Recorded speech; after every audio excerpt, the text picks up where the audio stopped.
Hey, what's happening, Roland? Well, today's Friday, and it's time for the Friday update. It's the first week of September, not September, but November. And it's kind of cool. A big cold front's coming. Wind's blowing 100 miles an hour. You notice I have my microphone. I got this new system for the cell phone, and I got a little wire underneath my shirt. And today, we're fishing. I'm fishing with Lane Kenny. And in fact, Lane and I fished yesterday. And hey, Lane's right here. I'm going to just take the camera real quick. Just turn it around to Lane. Lane, what did we catch yesterday? 43 bass. You had 43, I had 1. Well, that's because I did all the fishing.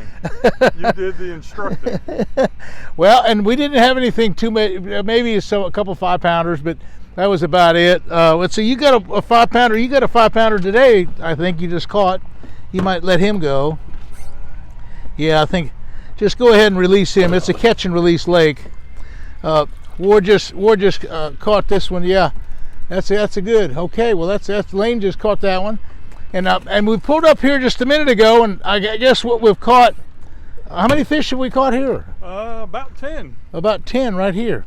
So anyway, let me just give you a little update what's going on this week. And of course, Lane is from the panhandle of the Pensacola area and all that area up there, and you've caught 12-pound bass. You've caught a lot of big bass. But what he wants to do, and what Lane told me he wanted to do, was learn the ABCs of shiner fishing. There's a lot of little intricacies about it. So yesterday, I took Lane out and I showed him how I chum it up. I put the hog food out, how I come away 20 or 30 minutes, and how I throw the cast net and all those kind of things, and then how I keep the shiners alive. Now you notice right now we have some good shiners. They're all, in fact, I have them on oxygen.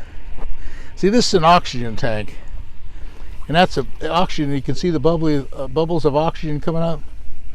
That's what it takes to keep these shiners alive. Now you notice it's kind of a green water in here. That's special chemical, and I also have them tranquilized. I got this little tranquilizer stuff in there, and so anyway, we have nice shiners. So yesterday we went out and we caught, I think, what did we catch? 8 dozen or so? 8 dozen shiners.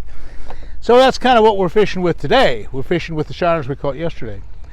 Okay, then this morning we had a bright idea. We said, well, we caught 40-something bass yesterday here on Headwaters. Let's try something different. So a guy walks in the shop.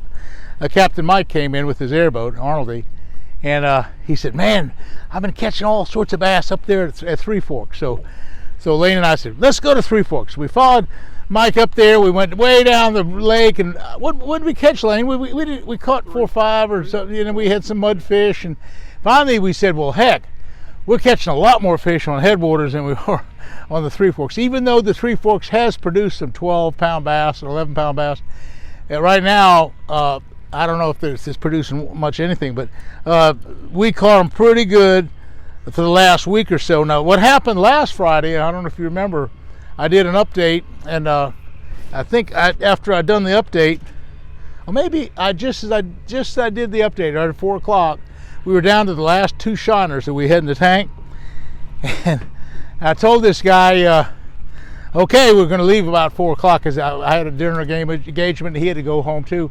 So we just had 2 shiners left. Threw them out, and right at the boat, a little over 10-pound bass hit. So that was a trophy of the week so far. It's hard to catch a double-digit fish. Everybody comes to Florida this time of year and they say, okay, I want to catch a 10-pound fish. Well, my goal is an 8-pound fish. I don't always catch 8-pound fish, but on the average, figuring my good days in the spring and figuring my bad days in the fall and the spring and the summer, I'll pretty much average an 8-pounder a day. I mean, just on the average. So some days we catch 2 or 3. If this sound is a little bad, it's because there's a lot of wind right now. The wind's blowing maybe 20, 25. It's a big cold front. Fish have been biting pretty good though. Anyway, the other thing I wanted to talk about was these oxygen tanks that I have. I have a variety of tanks, and one of the things that I get, you can get a CO2 tank, for example, and they're lightweight. And what you can do, you can put the regular welding supply valve on here. Now, when you do that, you can buy the cheaper oxygen. See, oxygen is expensive. If you buy medical oxygen, you'd spend a fortune. But actually, to fill these bottles up, it's only a few dollars, because I get the welding supply valve on here, and I can put a pediatric valve. This is like a medical valve, but I can actually put it on the welding supply fitting. So I can take it to a welding supply place and get this tank filled, whereas if I took it to a medical supply place, I couldn't get it filled. If even I did get it filled, it'd be 3 or 4 times more expensive. Plus, you have to give a doctor's prescription to get medical oxygen anyhow. I don't need that. I can just use welding oxygen. That's all I have. So anyway, it's working out pretty good. I have this system here. I got plenty of oxygen going to them. I keep them nice and fresh, and keep these tanks from rolling around. And right now, fishing is red hot. This time last year, this was the week just before the full moon kind of came up. They actually started to spawn, and that's maybe what the situation is going to be right. Oh, there's one taking this one. I tell you what, if you take that rod, one's got his rod right now. I don't know if he's still on or not. Did he get on? I think he's got one. I don't know how big it is. He's got one. Oh, yeah, a little one. Just a little baby. How bad? Huh? Catfish. Another catfish. No, a mudfish. A mudfish. That's a grinnell. That's what they call a bowfin, and it's bad to the bone. So we got a pair of pliers around here somewhere. Yeah, I get it. That front rod's going too. Oh, the front rod's going? Okay, Yeah, here's just clicking a minute ago. he's got another one going. See if he's got another one. You got another one? Oh, he's got one now. Yeah, no, he's not on. Get on? He got off. Well, here we're doing a video and we lose 2 fish right in a row. Well, we caught the mudfish. Huh? No. Anyway, we'll throw it back out. But when we were trying to catch fish, we were catching fish. We caught like a dozen right here. And now that we're doing this film, it's kind of messing up.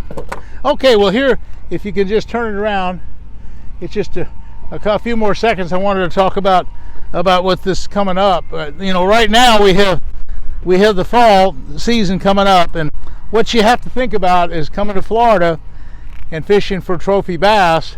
The spawn starts a little bit in November, and people don't realize this, but December, for example, is an excellent month for bass in South Florida and Central Florida. January is a wonderful month for spawning fish, and some of our biggest fish ever are caught in January, but you have weather problems. You have big cold fronts that hit, and sometimes half the days are messed up. So January is kind of iffy, very iffy, because there's a lot of weather issues in January.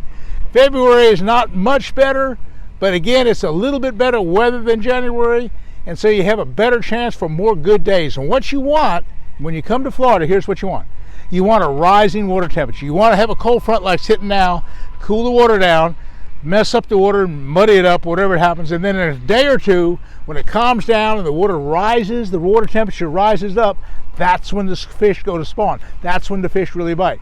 So these cold fronts are good because it puts them in the spawning mode, and then as it warms up after the cold front, that's when the fish bite.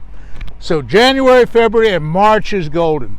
You can't beat March. If you were to just had 1 month to fish, I don't know, it'd have to be a March deal. April's also good.